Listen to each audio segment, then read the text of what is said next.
Joining us on the line now is journalist and book critic Elizabeth Winkler. Her book, Shakespeare Was a Woman and Other Heresies, looks at the theory that Shakespeare may not have written the works that bear his name.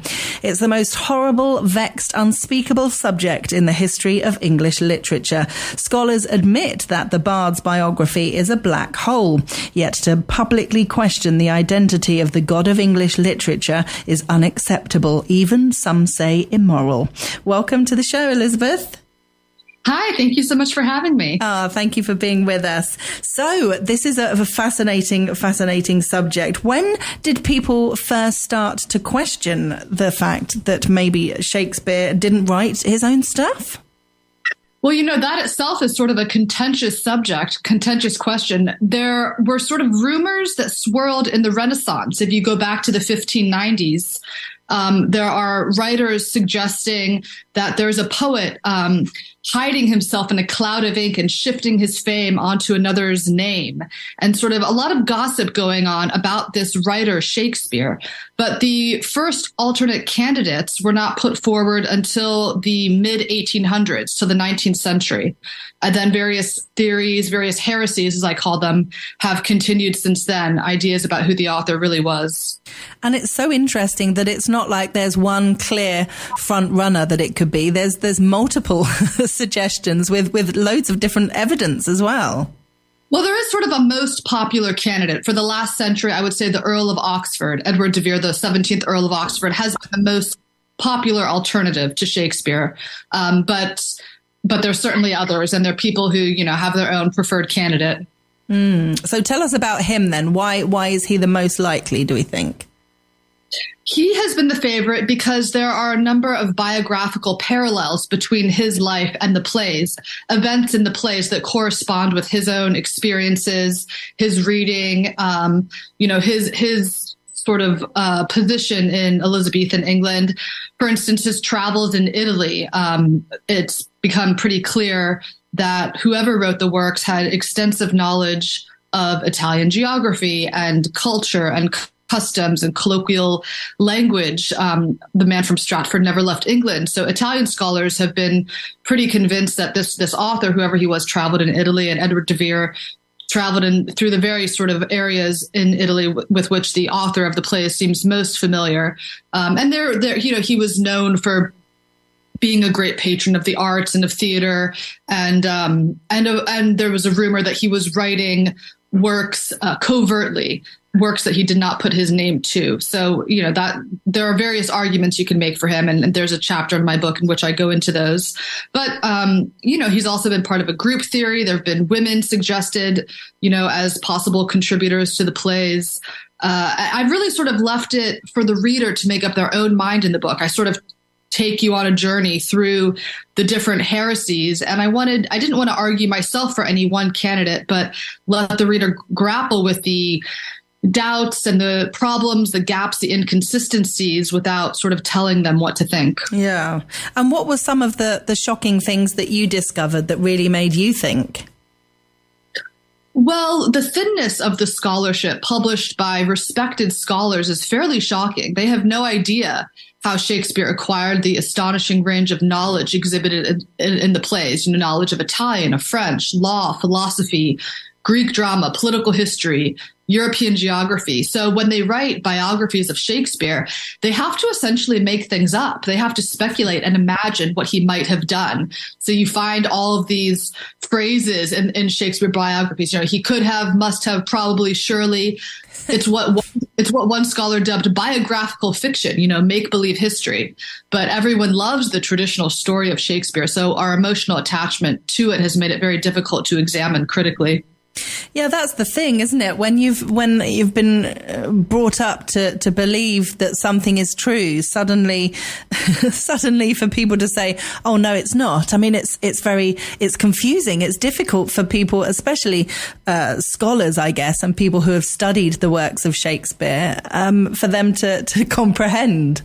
Oh, it's very, very tricky. Fundamentally, I realized as I was researching and writing this book that it's really about the problem of belief. It's so hard to begin to deconstruct a belief that, first of all, it's a deeply nationalistic belief in Britain. The investment in Shakespeare over centuries. It's so tied up with British national identity. It's very hard for the Brits to look at it critically. But Shakespeare also, beyond Britain, he's one of the father gods of Western culture. And so to begin to undo centuries of mythologizing and sort of romantic idealizing of the author, people get very emotional about this. And that's part of what I found so intriguing.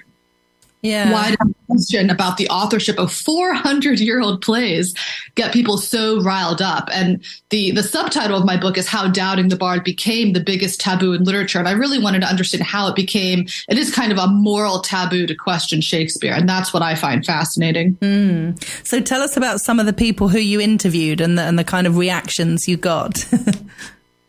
Yeah, the book is a work of literary history, but it's also a work of journalism. I wanted to approach it as a journalist, and I wanted to take a lot of questions about the authorship to the scholars because they're not often questioned and interrogated on really sort of tricky points of this debate. They sort of, scuttle away and don't want to answer difficult questions.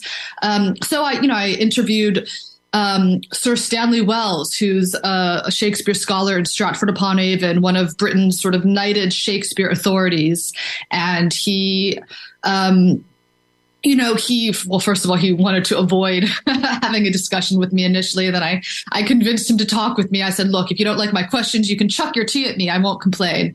And he seemed okay with that. But what was really striking in that interview, we spoke for about 2 hours, was that there were so many aspects of the mystery, how these works came to be written and who the author really was, where he really just, he couldn't answer. He would say, I don't know. I'm not sure about that. I don't have a theory about that. It's sort of an incredible acknowledgement of all these gaps and in some ways an abdication of his authority as a scholar when he just kept saying, I don't know. I'm not sure. But he, at the same time, he was still clinging to his belief. He said, I think that there's enough, despite the gaps, there's enough there to sustain the meaning we provide for it, the meaning the scholars provide for it. So he's invested decades of his life, his career, his work into this person he thinks was the author, into his love for the works. And it's incredibly difficult. I tried to grant him that understanding, how difficult it is to begin to examine that belief critically. So he's an example of a scholar who's really holding steadfastly to that faith. I interviewed other scholars who had a different approach. Stephen Greenblatt, famous Shakespeare scholar at Harvard, acknowledged that there was room for doubt and that we should be a bit more humble about our assertions as to what happened, 400 years ago. Another scholar, Marjorie Garber, she's very interesting in that she simply doesn't want to talk about the author. She wants to look only at the plays. She kept telling me she wasn't interested in the author. She wouldn't go there. But that in itself is sort of quite telling because she sort of put on blinders. She will look at the plays. She will look at the interpretation of the plays by actors, by readers, by scholars, but she won't look at who wrote them, which is, to me, that's just kind of, there's a quality of the absurd there, that you can be so in love with these works and yet not have any curiosity as to how they came to be in the world. I also interviewed the skeptics, the Sir Mark Rylance, wonderful Shakespeare actor, former artistic director of the Globe, and one of the leading skeptics about the authorship today. I interviewed Alexander Waugh, the grandson of the novelist Evelyn Waugh, who he is a leading proponent of the Earl of Oxford. So I wanted, all of these people are sort of, they're great characters. This underworld of the authorship question, it's a fascinating, colorful world. And it's a kind of comedy, this mad fight happening between the scholars and the skeptics about the truth, about the God of English literature. And it sort of brings the whole thing to life for readers, I hope. Yeah. And what kind of comments did you get from Mark Rylance?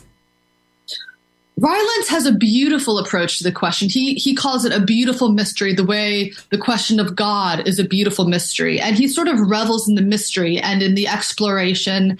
And he has an openness to it, an openness to exploring and to inquiry, which is, of course, what what a scholarly approach to any subject should be, not shutting down questions, but opening them up and trying to welcome exploration. So he tends to take a collaborative view that the plays were probably written by many people, that there was, an author using this name Shakespeare, but that there are multiple hands in the plays because the Elizabethan theater was a very collaborative space.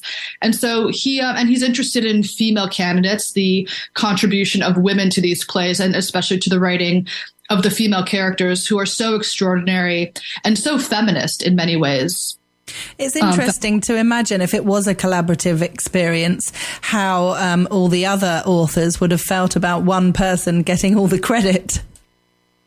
Well, I think the collaborative view that is put forward tends to be that it was a kind of, if you imagine a painter like Titian in his studio, a sort of a head painter who then had apprentices or something underneath him. That's the view that the group theorists tend to take, that there was a sort of lead studio writer, if you will, who had other writers working underneath him, or perhaps that when the writer died, others revised the plays or sort of finished them, that kind of thing. But that there was a kind of a main author known as Shakespeare, if you will.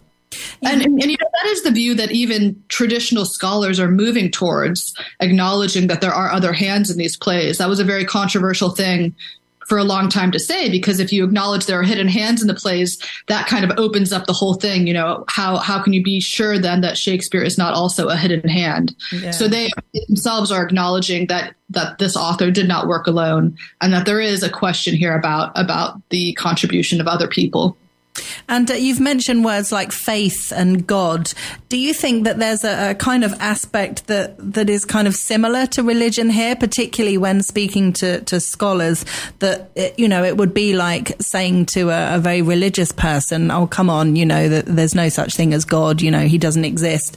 For them to even comprehend the fact that could possibly be true, they just wouldn't want to go there and just couldn't go there. Do you think there's a similarity then in that? There absolutely is. It's really astonishing. When you look back at the history of Shakespeare, in the 18th century, pilgrims started flocking to Stratford-upon-Avon to pay homage to the poet. They threw themselves down at the birthplace, the purported site of his nativity, which became a kind of English Bethlehem. They sang odes to Shakespeare. A kind of worship developed in the 18th century. Shakespeare became the English god in a country that was so sort of torn by divisions between Catholic and Protestant sects. Shakespeare became the unifying national god, the symbol of Britain, and also sort of symbol then of Britain's cultural superiority in the age of imperialism. Over the course of the 19th century, Shakespeare was really held up as proof of Britain's greatness. It is deeply, deeply religious. There's a painting that was done at the end of the 18th century of baby Shakespeare in a nativity scene, truly represented as a kind of Christ figure. It's not even subtle. This is very explicit how this happened over the course of the 18th and 19th centuries. And I think those beliefs about Shakespeare, they were enshrined in English departments, which only began to develop in the 19th century during this period of bardolatry, as it's been called.